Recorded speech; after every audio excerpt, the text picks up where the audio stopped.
Кандай жаңылыктар бар экен, ким эмнени жазат? Интернетте шылуундар көбөйүп жаткандыгына байланыштуу Улуттук банк жаңы мыйзам сунуштап жатыптыр.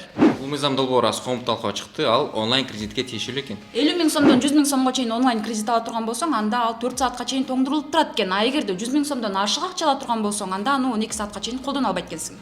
Анткени Улуттук банкка жүздөгөн адам ай сайын менин атымдан кредит алып кой деп кайрылып жатыптыр. Милиция өткөн жылдын 9 айында эле элдин 900 миллион сом акчасын интернет шылуундар алдап кеткенин билдирди. Бирок ошол сумманы жарым эле элге кайтартылыптыр. Ооба, кечээ эле Жогорку Кеңештин депутаты Дастан Бекешев дагы шылуундарга каршы тергөөчүлөрдү окуталы, үйрөтөлү деди. Азыр УКМКнын Улуттук банктын кызматкерим деп элди телефон аркылуу корккандар көбөйдү. Медиа хабка жок эле дегенде бир күндө 5 киши шылуундарга акчасын алдыртканын айтып кайрылат. Шылуундар заматта эле башка эсептерге акчаны которуп кетип жатышат. Бул Кыргызстанда чоң көйгөй болду. Достор, бул мыйзам боюнча элге маалымат берели. Ким материал даярдайт? Мен даярдайм.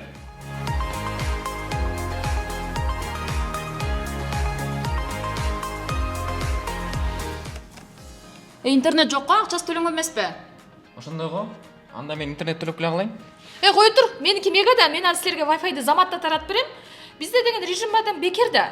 Журналисттерге режим модем дайыма керек болот. Айрыкча аймактарга чыкканда ноутбукту интернетке кошуп иштегенге туура келет. Мега мамлекеттик уюлдук байланыш операторунан 52+ Мега ТВ атайын сунуш 500 же болбосо үй бүлөлүк тарифин кошуп алып, жаныңызда Wi-Fi ала жүрүңүз.